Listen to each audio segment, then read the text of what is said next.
Good morning, my name is Martin Robert Kay, student number S271135. I'm a student of Charles Darwin University Exercise and Sports Science. Unit I'm covering today is Biomechanics Assessment number 2.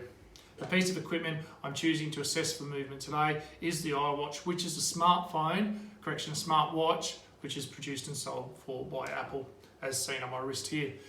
The Apple iWatch has features which is able to measure the linear and general movement of running along with other movement patterns. I'm going to expand on some of these features and explain why they can have a functional purpose in the world of biomechanics.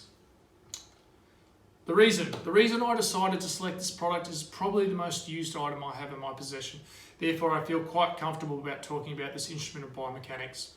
I also feel that my own personal training has significantly improved since I've purchased this device, as you are able to pair the device with another iWatch to compare and get live updates from a friend or co-worker, therefore giving a healthy rivalry to our training.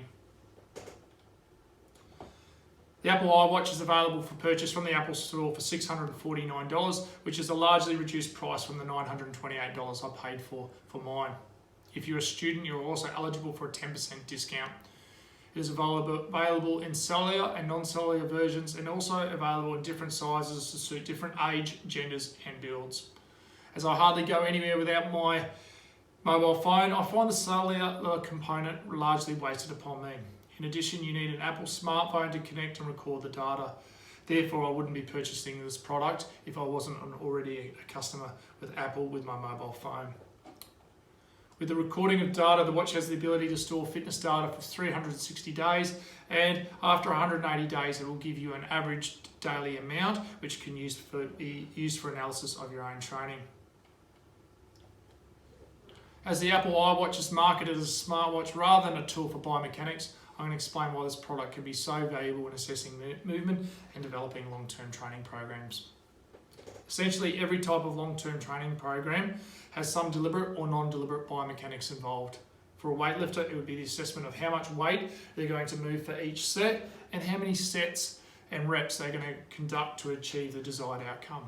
For a bike rider, they would assess the amount of force or gravitational force combined with downwards force applying to the pedals and seeing if their technique is consistent with other professionals to ensure they are receiving the optimal outcome. For running, it's the assessment of measuring distance, heart rate, calories, temperature, split of kilometres, and recording the GPS routes of the run, all features which are available on this watch. When measuring distance, the linear trajectory is measured by mobile phone data, which is sending continuous signal between the tower and back to the watch or mobile phone, depending if you have the cellular or non-cellular versions. While examining the data of human performance, such as heart rate and body temperature, it is measured by sensors, which are located on the back of the watch, as seen just here, which has a mathematical algorithm using trigonometry to work out those sums quicker than a human could instantly for analysis and data. For me personally, I find the calories feature the most absorbing, because when you are analysing speed over the ground, data doesn't always give a clear picture of elevation. When you add more elevation, you add more resistance, and being 6'2" and 100 kilos, you notice that extra resistance quite quickly. Having a background in AFL and cricket, I wish this technology was available when I was a teenager, developing my love for each of the sports. The ability to see if you've improved upon a time over a specific distance, reduced your average heart rate, and maintained your kilometre splits can be the difference between achieving the desired result and not having the ability to keep up with the level of play. To quote an old football coach of mine, it doesn't matter how good your technique is if you're second to the ball. Now that I've been able to highlight some of the positives of this piece of technology, I'm going to look at some of the negatives or disadvantages pertaining to the biomechanics of this instrument. Firstly, the technology is unable to measure the ground reaction force or the tibial-femoral loading. The importance of this information is prevalent in ensuring the subject is injury or as close to injury-free as possible. This is especially important when training on soft surfaces or for surfaces that have an unstable footing. With the ground reaction force, this device is making the assessment that you have the same level of stability each time underfoot, which we know is not always the case. Therefore, results can be varied when comparing data. While you are able to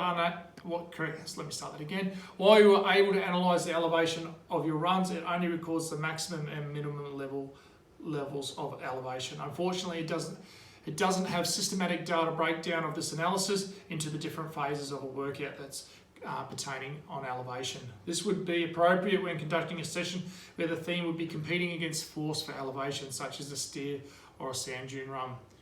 Theoretically, you would only want to be recording the data as you're travelling in the vertical phase of the movement, or mapping together the phases where you're competing against elevation. In the higher degrees of sport coaching, you'll find in the AFL sports and conditioning coaches will map together the phases of when the players are simply running up against the stairs, put them together and work out an average heart rate and calorie output from those, just that part of the workout. Further to this information, this product is unable to measure a person's gait, which could be affecting their performance. For factors affecting human performance, if you would conduct a systematic long-term training program in the field of running, I would be recommending, at the minimum, you pair this device with a running coach, or at the very least, a very knowledgeable training partner. The alternative to this device would be a motion sensor, which in comparison is quite expensive and serves the purpose of only analysing motion. These devices start at $3,000 upwards, and when you're doing a cost comparison, you get more value for money with more side features with the Apple iWatch and phone. Perfect examples to support my statement would be the camera and the GPS matching features, which come as standard accessories in mobile phones today.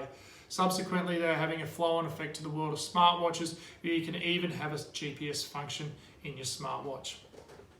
Other brands and competitors include Garmin, Samsung and Suunto. Personally, I prefer the Apple Watch over the other competitors due to the level of customer service I've received from Apple in the past. There's not a huge lot of differences between the watches, but for me personally, I find that reliability is everything. Working as a PT in the Navy, it impacts upon my job when the technology I require doesn't perform to the required standard. Basic features such as the stopwatch and the clock face are imperative and synonymous with military life. I've also found this product is able to work in different weather conditions and also has the capability to work underwater, which would be amazing if I was incorporating swimming into a long-term training program. The battery life generally lasts for 36 to 40 hours. This can be minimised under constant usage. If you were to run a marathon or a long distance run, this time could be decreased well under 24 hours. As such, I charge mine every night to ensure that it's got a full battery life for the next day.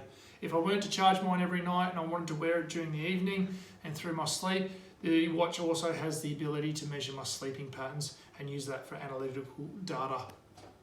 For my own personal life, I enjoy the features of being able to connect the wireless headphones to my watch, therefore controlling the music from my wrist.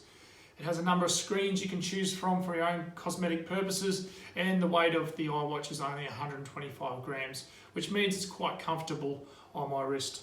The band I have attached is a Nike band which absorbs the sweat while I run and feels comfortable under different weather conditions. Lastly, I like the look of the watch, with it being quite stylish and it suits both the corporate and the PT environments.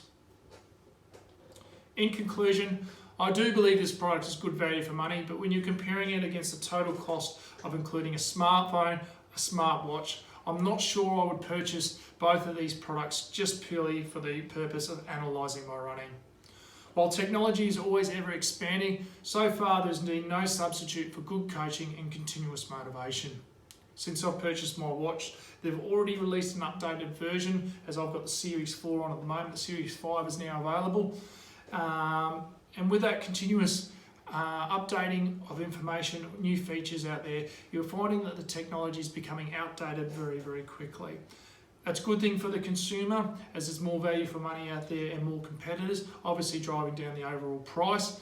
But once again, like I said at the start of today's brief, this product has been very beneficial in my training, analysing the linear movement of running and giving me an overall data picture, which I can use to assess that I've been putting the maximum output in my training. Thank you.